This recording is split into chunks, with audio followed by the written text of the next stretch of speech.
শেখ হাসিনাকে ফেরত চাইছিল, তারাই এখন শেখ হাসিনাকে ঢোকানোর ব্যাপারে অস্বীকার করছে। তারা দেশে ঢুকতে দেবে না।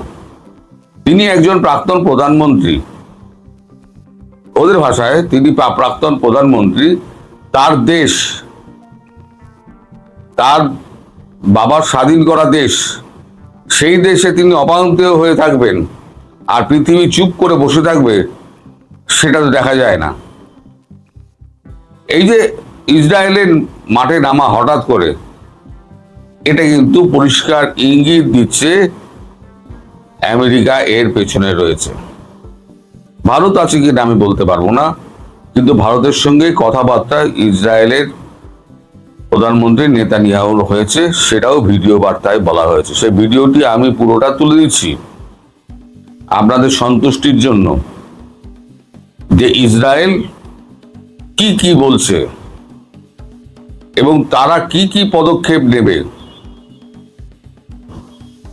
বাংলাদেশের যে অবস্থা, বাংলাদেশের তো কোনো এয়ার ডিফেন্স নেই, আর ইসরায়েলের যে সমস্ত মিসাইল রয়েছে সেগুলো হাজার হাজার কিলোমিটার দূর অব্দি যায়, আর মারাত্মক মিসাইল। ফলে ভারত আর ইসরায়েল দুটো কিন্তু তফাৎ। আজকে ইসরায়েল যেটা বলছে সেটা যদি সত্যি করে দেখায়, তাহলে পরে বাংলাদেশের অস্তিত্ব কিন্তু সংকটে পড়ে যাবে। আর বললো কখন? বললো হচ্ছে 27 তারিখ, আজকে 28, আগামীকাল 29, আজকে 29, বলেছে 27 তারিখ, 28 তারিখ বেরিয়েছে, আমি 29 তারিখে এটা চালাচ্ছি। আজকে সার্জিও গর্গিও উপস্থিত হচ্ছে ওখানে। টাইমিংটা যেটা, এই টাইমিংটা কিন্তু খুব সন্দেহজনক।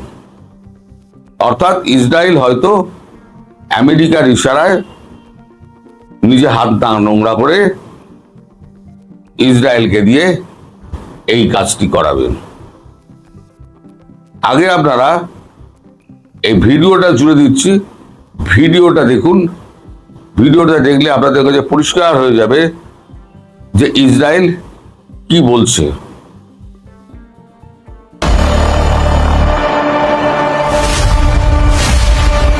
इजराइल अचानक बांग्लादेश के पीछे पड़ गया है। पहली बार इजराइल ने खुलकर बांग्लादेश को अपने टारगेट पर लिया है। इजराइल बांग्लादेश के खिलाफ जानकारियां जमा कर रहा है। मोसाद की लिस्ट में बांग्लादेश का नाम जोड़ दिया गया है। पिछले कई महीनों से इजराइल बांग्लादेश के कट्टरपंथी नेताओं की मूवमेंट को फॉलो कर रहा था, उनके बयानों को ध्यान से सुन रहा था। बांग्लादेश के कट्टरपंथी इजराइल और यहूदियों को खत्म करने की बातें कर रहे थे।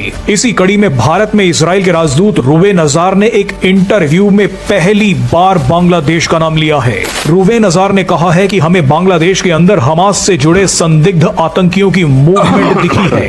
हम बांग्लादेश में हमास के नेटवर्क पर नजर रख रहे हैं। इजरायली राजदूत ने कहा है कि हम बांग्लादेश से जुड़ी जानकारियां इलाके में अपने क्षेत्रीय सहयोगियों के साथ साझा कर रहे हैं। आप जानते ही हैं कि इजराइल का ये सहयोगी कौन है। सबसे हैरान करने वाली बात यह है कि इजराइल अब खुलकर बांग्लादेश का नाम ले रहा है। इजराइल की मीडिया में बांग्लादेश की चर्चा शुरू हो गई है। इजराइल ने बांग्लादेश में मारे जा रहे हिंदुओं का मुद्दा तक उठाना शुरू कर दिया है। ये सारी घटनाएं बताती हैं कि इजराइल एक एक करके बांग्लादेश की तरफ कदम बढ़ा रहा है। इजराइल बांग्लादेश में ऑपरेशन की तैयारी कर रहा है। इसी डर से बांग्लादेश ने एक बहुत बड़ा फैसला लिया है। बांग्लादेश ने एक बड़ा डिप्लोमेटिक फैसला करते हुए अपने पासपोर्ट से इजराइल जाने पर फिर पाबंदी लगा दी है। बांग्लादेशी पासपोर्ट में एक्सेप्ट इजराइल यानी इजराइल को छोड़कर वाला वाक्य फिर से जोड़ दिया गया है।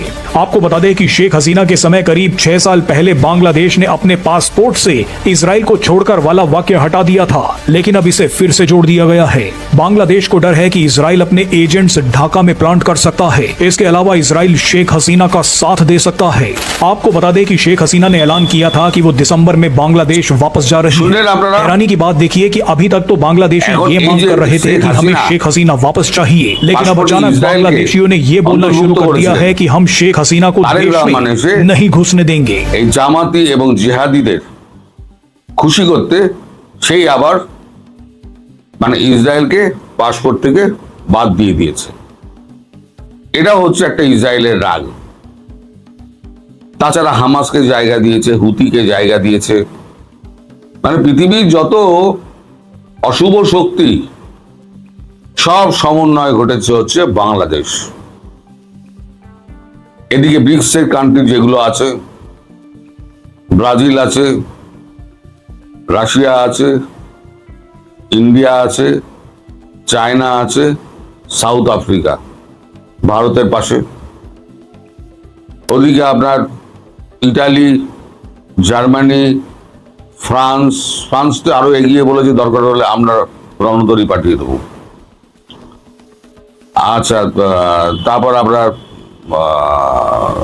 নেদারল্যান্ড,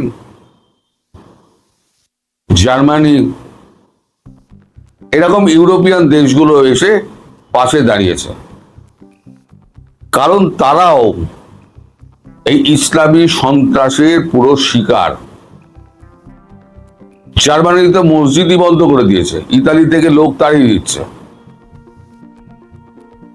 ইতালিতে থাকতে দিচ্ছে না। আমেরিকাও ডিপোর্ট করছে, লন্ডনও ডিপোর্ট করছে।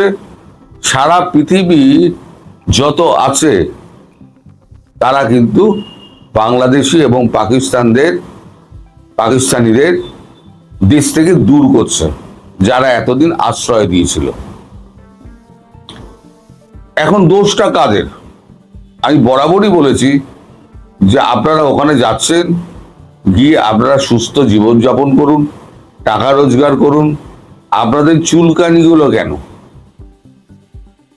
অস্ট্রেলিয়ার প্রধানমন্ত্রী মসজিদে গিয়েছেন ওপেন করতে, তাকে মসজিদের মধ্যে এমন তারা করেছে যে কোনো রকমে তার বডিগার্ড তাকে বার করে এনে গাড়িতে ঢুকিয়ে দিয়েছে।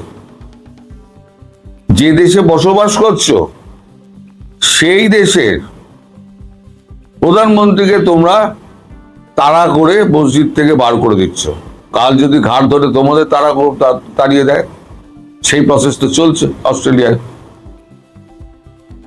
আলবানিজ পরিষ্কার বলে দিয়েছে পাকিস্তানি এবং বাংলাদেশিদের জন্য অস্ট্রেলিয়ায় কোনো জায়গা নেই। আজকে এই অবস্থা কিন্তু আপনারাই করেছেন। সারা পৃথিবী থেকে যদি মুসলিমদের তাড়িয়ে দেয় তাহলে আপনারা যাবেন কোথায়? আজকে দেশটাকে ধ্বংস করেছেন, কালকে জাতিটাকে নষ্ট করে ফেলবেন। তবে আমার যা এখন আন্দাজ, তাতে আমি যেটা বলেছি 2 মাসের মধ্যেই কিছু হবে, বড় কিছু হতে চলেছে। নাহলে পরে ইসরায়েল এরা প্রকাশ্য হুমকি দিত না। এই প্রকাশ্য হুমকি কিন্তু অত্যন্ত তাৎপর্যপূর্ণ এবং একে মোটেই হালকা করে আপনারা নেবেন না। আর ইসরায়েল কিন্তু ভারত নয়, একটা শান্তিপূর্ণ দেশ আপনাদের পাশে আছে বলে আপনারা তরপে যাচ্ছেন। ইসরায়েল কিন্তু শান্তিপূর্ণ দেশ নয়। তারা একেবারে মারতে মারতে মারতে মারতে একদম দেখুন গাজাকে শেষ করে দিয়েছে। বাংলাদেশ তো ওইটুকু অঞ্চল, বাংলাদেশের অস্তিত্ব থাকবে কিনা সেটা নিয়ে এখন সংকট দেখা দিয়েছে। তবে শেখ হাসিনার পেছনে সারা বিশ্ব আছে, এটা পরিষ্কার বুঝতে পারছেন। অতএব তার ব্যাপারটা ফেরার ব্যাপারে ও যতই আপনারা চেল্লান না কেন তার ফেরার ব্যাপারে এবং তার ওই ফাঁসি দেওয়ার ব্যাপারে আপাতত ওগুলো শিখিয়ে তুলে রাখুন। সবাই ভালো থাকবেন, সুস্থ থাকবেন এবং সাবধানে থাকবেন। নমস্কার। নমস্কার, আমি তরুণ ঘোষ। শেখ হাসিনাকে ফেরানোর ব্যাপারে এবার আমেরিকার পাশাপাশি ইসরায়েলও মাঠে নেমে পড়ল। ইসরায়েলের হুমকি হচ্ছে, তাদের কাছে খবর আছে এবং নির্দিষ্ট তথ্যাবলী রয়েছে যে বাংলাদেশে হামাস লুকিয়ে আছে এবং গোপনে তারা কাজকর্ম চালাচ্ছে। এখন ইসরায়েলের ঘোষিত নীতি হচ্ছে হামাস, হিজবুল্লাহ যেখানে যেখানে থাকবে তারা সেই দেশকে আক্রমণ করবে। এখন ইসরায়েলকে কাজে লাগাচ্ছে কে? আমেরিকা না ভারত? কারণ ইসরায়েলের রাষ্ট্রদূত পরিষ্কার এবং নেতানিয়াহু পরিষ্কার বলে দিয়েছেন যে এ ব্যাপারে আমরা আমাদের সহযোগীর সঙ্গে কথাবার্তা বলছি এবং যারা একদিন